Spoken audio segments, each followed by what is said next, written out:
ওসমান এত বড় ধনী, আমি ইহুদির বাড়িতে কেন? ডাক দিয়া বলে, ওসমান আমার বাড়িতে কেন আসছো? এবার ওসমান ডাক দিয়া বলে, ইহুদি ভাই, আব্দুল্লাহ আনসারীর বাড়ির কাছে তোমার একটা খেজুরের চারা আছে, তোমার একটা খেজুরের গাছ আছে। বলে হ্যাঁ। বলে ওইটা আমি কিনতে আসছি, কত দিয়া বেচবা? এবার ইহুদি ডাক দিয়া বলি, সুযোগ একটা পাইছি, এখান থেকে সম্পদ একটু হাতানো যায়। সম্পদ কি হাতানো যায়? ডাক দিয়া বলে, একটা গাছ যদি তুমি ক্রয় করতে চাও, 100 চারা আমারে দেওয়া লাগবে। কত চারা? 100 চারা আমারে দেওয়া লাগবে। ওসমান ডাক দিয়া কয়, রে ইহুদি, মাত্র তুই 100 চারা আমার কাছে চাইছু। শুনে নাও, শুনে নাও, নবীর মোহাব্বত আমার অন্তরের মধ্যে এমনভাবে আমি ঢুকাইছি। ওরে ইহুদি, তুই যদি একটা চারার বিনিময়ে আমি উসমানের সব সম্পদগুলা চেয়ে ফেলতা, আমি উসমান আমার নবীর মোহাব্বতে একটা কাজ ক্রয় করার জন্য আমার সব সম্পদ তোর নামে লিখে দিতা। আল্লাযীনা ইউকীমুনাস সালাহ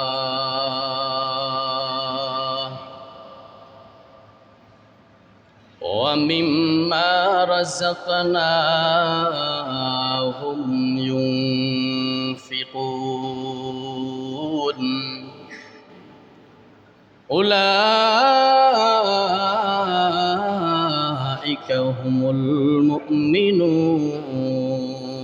হাক্কান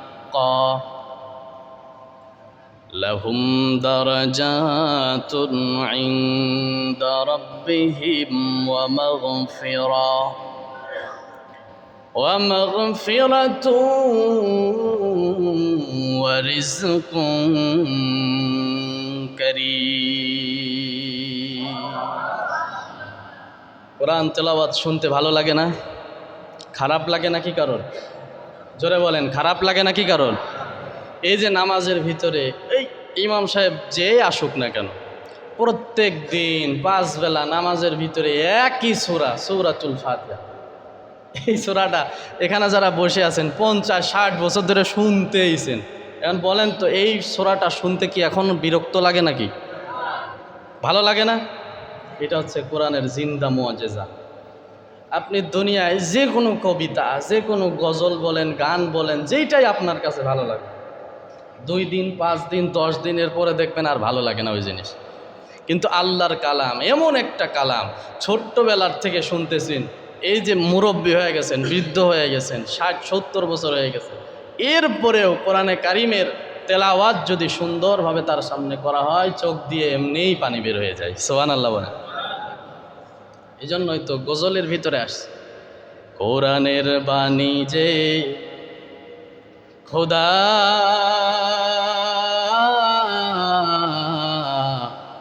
আমাকে করেছে বেকুল, আমাকে করেছে বেকুল। ঠিক না? তাই তো মন উতরে ওঠে, প্রাণ আমার হয় যে আকুল, আমাকে করেছে বেকুল, আমাকে করেছে বেকুল। কোরআনের কথা শুনতেই মনে চায়, শুনতেই মনে চায়। ঠিক কিনা বলেন? পরাণ ভরে না, তাই তো? আমার ভাইরা, মুমিনের 4 নম্বর গুণ আল্লাহ তাআলা বয়ান করতে করতে 4 নম্বরে আল্লাহ তাআলা বলেন, আল্লাযীনা ইউকীমুনাস সালাহ। মুমিন তারা, নামাজ কায়েম করে যারা। মুমিন কারা? নামাজ কায়েম করে যারা। আমার ভাইরা, আল্লাহ তাআলা বলেন 4 নম্বর মুমিনের গুণ, ভালো করে শুনো। আমি আল্লাহ তাআলা বয়ান করতে করতে 4 নম্বরে তোমাদেরকে জানায়া দিলাম। আল্লাযীনা ইউকিমুনাস সালাহ, যারা খাঁটি মুমিন ওরা কখনো নামাজ ছাড়তে পারে না।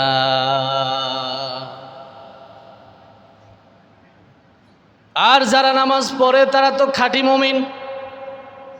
যারা এই পর্যন্ত 5 বেলার নামাজ ধরতে পারলো না ওরা কি খাঁটি মুমিন হইতে পারছে? কথা বলেন, পারছে?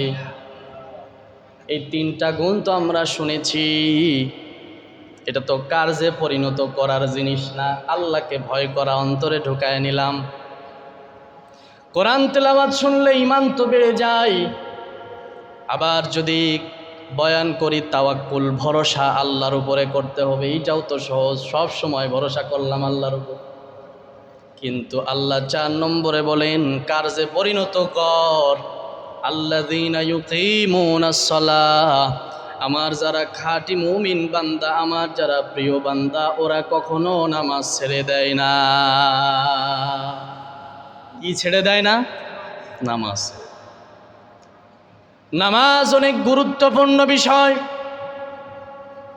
আজ আমি আপনি মুসলমান, বাবাই মুসলমান ছিল, দাদা মুসলমান ছিল, এই সূত্রে আমিও মুসলমান হয়ে গেলাম, কিন্তু কার্যে পরিণত করার কোনো খবর নাই।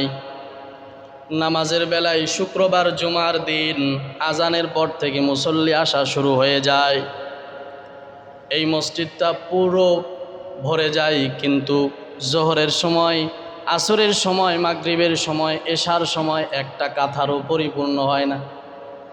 ঠিক কিনা বলেন? এটা কিন্তু বড় আফসোসের বিষয়। আমার ভাইয়েরা, 4 নম্বর গুণ আল্লাহ বয়ান করতে করতে ডাক দিয়া বলে, আমার তো খাঁটি মুমিন বান্দা তারা, আল্লাযীনা ইউকিমুনাস সালাহ, যে বাজারা 5 বেলার নামাজ সুন্দর করে আদায় করে নেয়, নামাজ কায়েম করে। মুফাসসিরিনে কেরাম কায়েমের ব্যাখ্যা 2টা করেছে। 1 নম্বর ব্যাখ্যা হলো নামাজ কেমনে কায়েম করব। আল্লাহ বললেন নামাজ কায়েম করো। নামাজ কেমনে কায়েম করতে হয়? মুফাসসিরিনে কেরাম বলে নামাজ কায়েমের 1 নম্বর ব্যাখ্যা হলো নামাজের ভিতরে যেই আহকামগুলো আছে সুন্দর করে আদায় করার নাম হলো কায়েম করা। এখানে আমরা যারা বসে আছি, নামাজের ভিতরে যে তাসবিহ তাহলিলগুলো আমরা পাঠ করি, যে সূরা কেরাত আমরা পাঠ করি, সুন্দরভাবে আমরা অনেকেই আদায় করতে পারি না, কারণ এ পর্যন্ত তো আমরা কোরআনই শিখতে পারলাম না। ঠিক কিনা বলেন? এজন্য আমার ভাইয়েরা, নামাজ বড় গুরুত্বপূর্ণ একটা বিষয়। যারা মুমিন, যারা খাঁটি মুমিন, এরা কখনো নামাজ ছাড়তে পারে না। এই নামাজের গুরুত্ব কত বেশি, কত বেশি, কত বেশি। হাদিসে পাকের মধ্যে নবীর সাহাবীদের ঘটনাগুলো স্মরণাক্ষরে লেখা আছে। নবীর সাহাবীদের টাকা নাই, পয়সা নাই, গাড়ি নাই, বাড়ি নাই, কিছুই নাই, এরপরেও নামাজ ছেড়ে দেয় না। এখানে যদি আমি আপনাদের জিজ্ঞাসা করি, ভাই একটা মাত্র জামা আছে কার? কেউ বলতে পারবে না, কারণ প্রত্যেকের ঘরে 10টা, 15টা, 20টা পর্যন্ত সেট জামা আছে। ঠিক কিনা বলেন? কোনো অভাব নাই, জামার কোনো অভাব নাই। কিন্তু নবীর সাহাবীদের ইতিহাস পড়ে দেখেন, নবীর সাহাবী, একজন সাহাবীর নাম হলো আব্দুল্লাহ আনসারী। নাম কি? কথা বলেন। আব্দুল্লাহ আনসারী রাদিয়াল্লাহু তাআলা আনহুর কথা কে না শোনে রে বান্দা? এত গরিব একজন সাহাবীর নাম আব্দুল্লাহ আনসারী, টাকা পয়সা তো নাই, সম্পদ তো নাই, মাত্র একটা মাত্র জামা। কয়টা জামা? একটা মাত্র জামা, নিজে পরে আবার স্ত্রীরেও পরায়। কি পরিমাণ অভাবী! এরপরেও মায়ার নবীর পিছন থেকে নামাজ বাদ দেয় নাই। প্রতিদিন সবার শেষে মসজিদের মধ্যে প্রবেশ করে সালাত আদায় করে। নবীজি আমার যখন নামাজ শেষ করে ফেলি, সালাম ফিরানোর সাথে সাথে সবার আগে আবার বাড়িতে চলে যায়। সুবহানাল্লাহ বলেন। সাহাবায়ে কেরাম এই দৃশ্যটা দেখছে। আব্দুল্লাহ আনসারী সবার পরে মসজিদে আসে, সবার আগে আবার মসজিদ থেকে বিদায় নিয়ে বাড়িতে চলে যায়। কারণ কি? মায়ার নবী রহমাতুল্লিল আলামিনের কাছে খবরটা দিয়া দেয়, নবী গো, আপনার সাহাবী আব্দুল্লাহ আনসারী রাদিয়াল্লাহু তাআলা আনহু সবার পরে মসজিদে আসে, সবার আগে আবার বাসার দিকে রওনা করে। এর একটা বিচার আপনার করা লাগবে। নবী আমার ডাক দিয়া বলেন, ও সাহাবায়ে কেরাম, কি করা যায় বলো। সাহাবায়ে কেরাম ডাক দিয়া বললেন, নবী, আগে ওর বাড়িতে যাওয়া দরকার। কি কারণে সে এমন কাজটা করে আগে জিজ্ঞাসা করা দরকার।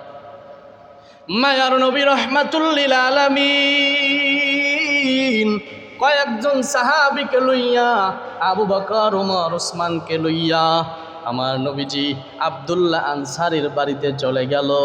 আব্দুল্লাহ বাহির থেকে ডাক দেয়া কয়, আনসারী, ও আব্দুল্লাহ, বাড়িতে আসনি?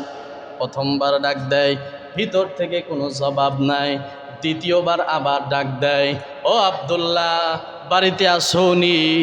দরওয়াজাটা খুলে দাও। দ্বিতীয়বারও কোনো সাউন্ড ভিতর থেকে আসে না, কোনো জবাব আসে না। আবু বকর তৃতীয়বার আবার ডাক দেয়া কয়, আব্দুল্লাহ, বাড়িতে আসো? ভিতর থেকে কোনো জবাব নাই।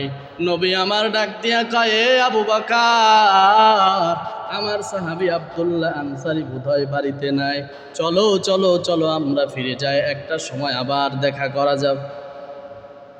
নবী আমার এই কথা বলার পরে আবু বকর ডাক দিয়া কয়, নবী গো, না না, একটু আগে আমি তাকাইয়া দেখছি, আপনি যখন সালাম ফিরাইছেন, নামাজ শেষ হওয়ার সাথে সাথে আব্দুল্লাহ আনসারী বাড়ির দিকে রওনা করেছি, অন্য কোথায় যাওয়ার তো কোনো চান্স দেখি না।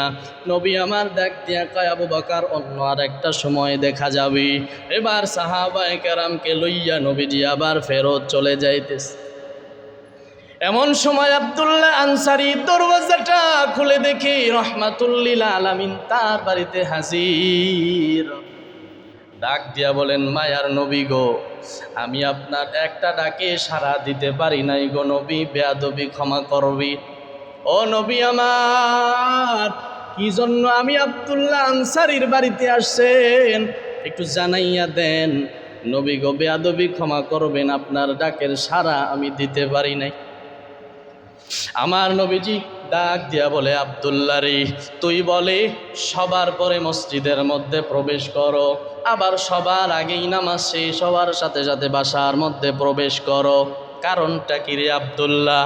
আব্দুল্লাহ আনসারী চোখের পানি ছেড়ে দিয়া দিয়া দিয়া দিয়া বলি, ও নবী আমার, আল্লাহ আমারে গরিবী হালাত দান করেছে, মাত্র একটা মাত্র জামা, এই জামাটা আমিও পরি, আমার স্ত্রীরেও পরাই। ও নবী আমার, আমার ঘরের মধ্যে আমি একটা গর্ত খনন করছি, ওই গর্ত খনন করার পরে আমার স্ত্রীরে ওই গর্তের মধ্যে আমি বসাইয়া বসাইয়া ওই মসজিদ থেকে যখন বেলালের আওয়াজ আমি শুনি, একটা সেকেন্ড আর বাড়ির মধ্যে আমি দাঁড়াই না, আমার স্ত্রীরে আমি গর্তের মধ্যে বসায়া, ও নবী, আপনার মহাব্বতে আপনার পিছনে সালাত আদায়ের জন্য আমি আব্দুল্লাহ আনসারী রওয়ানা হইয়া যাই। আবার যখন আপনার নামাজ শেষ হইয়া যাই গো নবী, দ্রুত আমি আমার বাসার মধ্যে আসি, আসার পরে আমার স্ত্রীকে ওই কাপড়টা দেই, আমি উলঙ্গ হইয়া ওই গর্তের মধ্যে থেকে যাই, কাপড়টা পাইয়া আমার স্ত্রী নিজেও নামাজ আদায় করে। এমন সময় আপনি আমারে ডাক দিয়েছেন, ওই সময় আমি আব্দুল্লাহ আনসারী গর্তের ভিতরে ছিলাম। ও নবী আমার, এই জন্য আপনার একটা ডাকেই আমি সাড়া দিতে পারি নাই। নবী তাকাইয়া দেখে গাছের মধ্যে দুইটা শিশুকে বাঁধিয়া রাখছে। কয়টা? দুইটা শিশুকে গাছের মধ্যে বাঁধিয়া রাখছি। নবী আগাইয়া বাচ্চাদেরকে ডাক দিয়া বলে, তোমাদের বাবার নাম কি? ডাক দিয়া বলে, আমাদের আব্বা জানের নাম হলো আব্দুল্লাহ আনসারী রাদিয়াল্লাহু তাআলা আনহু। তো তোমরা কেন তোমাদেরকে এইখানে বাঁধিয়া রাখছে? সন্তানেরা ডাক দিয়া বলে, রহমাতুল লিল আলামিন, আমার বাবা এখানে বাঁধিয়া রাখছে। তাকাইয়া দেখেন আমাদের ঘরের ছাদের উপরে ইহুদির একটা খেজুর গাছের ডাল ওইখানে ঝাপটি মেরে পড়ে আছে। ওখান থেকে খেজুর পড়ে আমরা দুই ভাই ভক্ষণ করি, ওইখান থেকে খেজুর উঠাইয়া আমরা ভক্ষণ করি। এই কারণে আমাদের বাবা আমাদেরকে বাঁধিয়া রাখছে। কারণ ইহুদির গাছের খাবার যদি আমরা খাই, বাবাই বলেছে বাবা যখন মারা যাবে, বাবার জন্য যখন হাত তুলে আল্লাহর কাছে দোয়া করব, আল্লাহ দোয়া কবুল করবে না। এই জন্য ইহুদির কাছের খাবার যেন আমরা খাইতে না পারি, এই জন্য বাবাই আমাদেরকে গাছের মধ্যে বাঁধিয়া রাখছে। আল্লাহু আকবার বলেন। আমার নবী আর সহ্য করতে পারে না, নবীর চোখ মুবারক থেকে ঝরঝর ঝরঝর করে পানি পড়তে আরম্ভ করেছে। ডাক দিয়া বলেন, ও আমার সাহাবায়ে কেরাম, আল্লাহ তো তোমাদের সম্পদ কম দেয় নাই রে আবু বকর, ও ওমর, ও উসমান, আল্লাহ তো তোমাদের সম্পদ কম দেয় নাই। আমি নবীর কাছে কি তোমরা ওয়াদা দিবা ইহুদির গাছ এই গাছটা কোরাই করে আমি নবীরে দিবা? আমি নবী গ্যারান্টি দিলাম জান্নাতে একটা খেজুর গাছ দিয়া দিব। আমার ভাইয়েরা, নবী এই কথা বলার সাথে সাথেই ওসমান দৌড়াইয়া ইহুদের বাড়িতে চলে গেছি। ডাক দিয়া কয়, ইহুদি ভাই, ইহুদি ডাক দিয়া বলে, আরে বাবা, এত বড় ধনী ওসমান, যারে গনি বলা হয়, ধনী বলা হয়, ওসমান এত বড় ধনী, আমি ইহুদির বাড়িতে কেন? ডাক দিয়া বলে, ওসমান আমার বাড়িতে কেন আসছো? এবার ওসমান ডাক দিয়া বলে, ইহুদি ভাই, আব্দুল্লাহ আনসারীর বাড়ির কাছে তোমার একটা খেজুরের চারা আছে, তোমার একটা খেজুরের গাছ আছে। বলে হ্যাঁ। বলে ওইটা আমি কিনতে আসছি, কত দিয়া বেচবা? এবার ইহুদি ডাক দিয়া বলি, সুযোগ একটা পাইছি, এখান থেকে সম্পদ একটু হাতানো যায়। সম্পদ কি হাতানো যায়। ডাক দিয়া বলে, একটা গাছ যদি তুমি ক্রয় করতে চাও, 100 চারা আমারে দেওয়া লাগবে। কত চারা? 100 চারা আমারে দেওয়া লাগবে। ওসমান ডাক দিয়া কয়, রে ইহুদি, মাত্র তুই 100 চারা আমার কাছে চাইছু? শুনে নাও, শুনে নাও, নবীর মোহাব্বত আমার অন্তরের মধ্যে এমনভাবে আমি ঢুকাইছি। ওরে ইহুদি, তুই যদি একটা চারার বিনিময়ে আমি উসমানের সব সম্পদগুলা চেয়ে ফেলতা, আমি উসমান আমার নবীর মোহাব্বতে একটা গাছ ক্রয় করার জন্য আমার সব সম্পদ তোর নামে লিখে দিতা। আমার ভাইয়েরা, আব্দুল্লাহ আনসারী এত গরিব, এত গরিব, একটা মাত্র জামা নিজেও পরে, স্ত্রীরাও পরায়, এরপরেও মসজিদে নববীতে 5 বেলার নামাজ ছাড়ে নাই। নবীর পিছনে সালাত আদায় করার পরে দ্রুত রওনা হয়ে যায়, কিন্তু 5 বেলার নামাজ। কিন্তু আজ আপনার আমার কি হলো?